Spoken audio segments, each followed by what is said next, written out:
doctors employed, because patient to doctor ratio, the recommended is supposed to be 1 to 1,000. That is 1 doctor per 1,000 patients. But the current ratio we have in Zambia is between 1 to 12,000. So now you can imagine such a gap. So we need at least 3,000 doctors to be employed for us to go to the 1 to 1,000. So we asked the government to employ at least 1,000, at least 500 doctors. Then we are going to take all those doctors who were protesting in the streets, who had been, on the streets for more than a year. When they started employing, unfortunately, because it was not being done in good faith, they said, okay, we're going to employ about 200. Now those were on contract for 3 months. So the contracts were under World Bank. But it's sad to tell you today that even from the time those doctors were employed, up to date, they are not paid. So you can imagine, it's something which they just did to just, make the people stop talking. People got employed and they were never paid. This is when they are processing to pay them. Of course, that is after following up several times. Now they want to pay them. And these contracts are only lasting for 3 months. So we are so optimistic that with the new government, and the president-elect already indicated how much he wants to, make the healthcare system better for Zambia. So we are so optimistic that, look, with what he had already promised, now these doctors will have to be transitioned. Because after 3 months, they'll be jobless, remember. So they have to be transitioned to be on government payroll. Okay. Yeah. We were told by the party that will be leaving office that the RDAZ and its president, Dr. Sampa, have stopped pushing because all their demands have been met. That was a very big lie. The reason why we had to stop, and that was just like the last 1 week. Look, it was election period.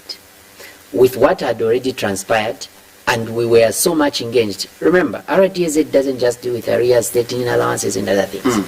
Behind closed doors, we were busy, trying to fight for our members. There are a lot of members who were almost getting fired just for being labeled that, no, you are UPND or you are this other party.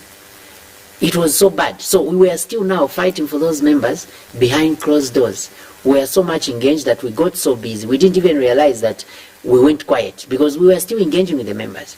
As we went on also to ensure that those who were being given contracts, they were truly getting employed, and we were pushing that they are paid. So there is so much we were doing in the background, just that we were not coming out to talk about those things. There was more of background work than coming forward. So for them to come and say, no, the reason we stopped talking is because we were given everything we wanted. No, because right now we still have more than 200 doctors who are not employed. And then, even these who are already employed, they are not employed on permanent basis. They are employed on 3 months contract, which is coming to an end next month. So that is not the employment we wanted. For us, we wanted them to be employed in government, not via some contract which is coming to an end and they haven't been paid for the past 2 months. So those are the things which we're talking about. Dr. Sampa, also the view that has been with those that have been in the government and those that have been in the party that has been governing us is that why are you just pushing for employment in government when there are private hospitals out there, and even you as doctors, you can just come up together and then open your own hospital? And we are told that the fact that you've been trained is not a guarantee that you should just be employed in government. Well, that's a very good question. The way a doctor's training is different from other people. When a nurse finishes, she can go and start working, then she can get a full license and all those things follow. For a doctor, there's what we call internship. So when you are employed first, you're supposed to be employed at a designated hospital which the government recognizes as an internship site. So it's not just a matter of finishing school and going to work anywhere. During that period of internship, which is 1 year, 6 months for somebody trained in Zambia and 2 years for somebody who trained outside Zambia, during this period of internship, you are supposed to be under supervision. And whatever mistake you make, it's the person supervising you who is going to foot that. So you don't have a full license at that time. It's a provisional license. You can't stand on your own. So you have to undergo that internship before you can now be given a full license. So a doctor who finishes is bound to be employed by government. And it's the government which made those laws. It's not the doctors. So a doctor who has just finished school cannot go and start working in a private. Even private institutions wouldn't want to employ such a one because they have got a provisional license. It's very risky. They have to undergo the internship, then they are given a full license. At that time, then the doctors are free to work anyway.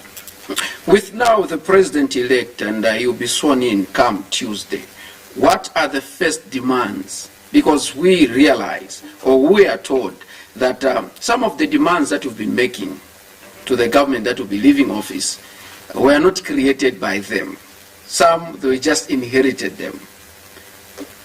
What are some of the demands that you will say, okay, these are the first demands with the new government that is coming in office? You know, the thing is that, like, when you look at this this week we are in, up to next week Tuesday, we are still celebrating. So actually what we are looking forward to is after the president is sworn in and the days to come. These are not demands we expect that he's going to fulfill in the first 1 week or in the first, but when the time comes that he has to tackle our issues, I think we are looking forward to a number of issues. Firstly, we need to clean the system. You know, the health sector needs a lot of cleaning up, starting from the headquarters up to just the clinics and hospitals. Things were not okay. You find that the health sector did not have medication. You know, there were no medicines in these hospitals. And doctors were living in fear because what used to happen was that when a doctor prescribes for a patient to go and buy from a pharmacy, it was a crime. You know, they even made it clear in the previous government that, look, you can't prescribe. If you prescribe, you're making the government look bad. So, for instance, you come to the hospital, you are sick. I know that we don't have medication for that particular disease. I can't write a prescription for you to go and buy medicine. That's how bad it was. But you can't write a prescription whilst you can't also give me medicine. You see, yeah, we don't have medicine in the hospital. To give a patient. You know, I'm told as a doctor, if you write a prescription, then you're working against the government. That's how bad things were. You know, what was happening was unacceptable. And those are things which we know they are not going to happen in this new government. Those are things which he does, as you have seen, you know, it's just a will from the president. And he has already shown that he wants to make things better. And already people are moving forward. You've seen how people are changing. Everyone is on their toes. Because the leader who is coming has already shown the willingness to work on certain things. The other thing is that, like we said, already there is a lot of credit which has been accumulated towards the health workers. And what we want is also, you know, doctors need supplementing. Doctors cannot work alone. Doctors need the other, you know, healthcare workers. For instance, clinic officers, they are a very good component. You know, they help a lot. You go in rural areas, you find one doctor, the entire hospital, and then the clinic officers are the ones holding the system. But for years now, they have been neglected. They are never employed. They are just employed on replacement basis. We don't understand why, whether they are phasing out the clinic officers or not. There has never been a time when positions are created for them. So we would want clinic officers also to come on board, because we know we don't have enough doctors already. And it's very cheap actually to employ a clinic officer. So if they can be employed and they'll be doing much of the work, then doctors can come in to cater for those complicated cases. Then, of course, we know our president has already indicated how he wants to fight corruption. That is also another important aspect, because the health system is one of the systems we've seen where they have been implicated in a lot of scandals. But with the president-elect, we know all that we expect to change. And I can tell you that we are so optimistic such that most of the things we were demanding are things which are even in the circulating manifesto, you know, for the new government. So when you look at that, you are delighted, because you may not need to push, because they already have addressed most of the issues. So I don't expect that we are going to be pushing the way we used to push, because with this new government, they have already outlined how they want to do things, and they have come forth already. You've talked about cleaning the health sector or the system, and you've touched something that is very, very important. And you said writing a prescription was more like an offense or working against government when you didn't have medicine to give to the patients. One may wonder and would like to find out who was telling doctors that if you write a prescription, you're working against the government when the government didn't provide medicines. Yeah. So this is something which was coming from the top, from the minister, where he would direct people, the people in the hospitals, the SMSs, and the other provincial directors, that look, doctors are not supposed to. No one, actually it was not about doctors. There was even a clinic officer who was fired for doing that at UTH. That clinic officer was fired just for prescribing, and somebody went to buy. They came and reported, no, you're making the government seem like they don't have medicine. But in the actual sense, there was no medication. So it's like the interest to help the people was not there from the side of the government. It was more of how should we appear. There was too much lying and putting up, appearance instead of living in reality. That's where we had a challenge. And recently, it was happening even at some hospital in Lusaka, where the head clinical care also instructed doctors, no, you shouldn't write whatever. If you are to write a prescription, it has to pass through the boss. I mean, is it always that there will be that boss, even on a Sunday, that before I write a prescription for a doctor, is what going to happen? But they were just saving their jobs. Those people, when you have a system which is suppressing people, you may think everyone is wrong, but the only wrong person is the one issuing instructions. So the people down there were working under instructions, and they were just following, no, don't prescribe, do this. But all those things are things which we fought in the background, and we know those are things which won't happen in this transparent government which is coming in. Why do you have so much confidence in the incoming government? You've talked about the manifesto. You've talked about issues of corruption. First question, why do you have so much confidence in the incoming government? Because the president will be sworn in on Tuesday. Why do you have this confidence and why do you have this confidence and trust so much? Whenever there is a new person in office, there are always new opportunities. And the good thing is, because this government which is coming in has been in opposition for some time, and they have seen the mistakes other people have made. And when you look at the pronouncements, even that time we were fighting for those things we were fighting for as RDAZ, he was very categorical. He came on board and said, look, for us we are going to do this and this and that.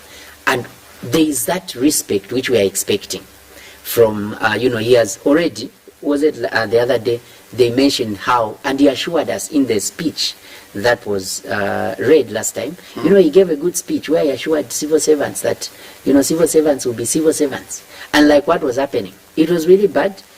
A civil servant had no power. Cadres had more powers. You would be in the office and a cadre can come and do anything to you. Nobody would talk.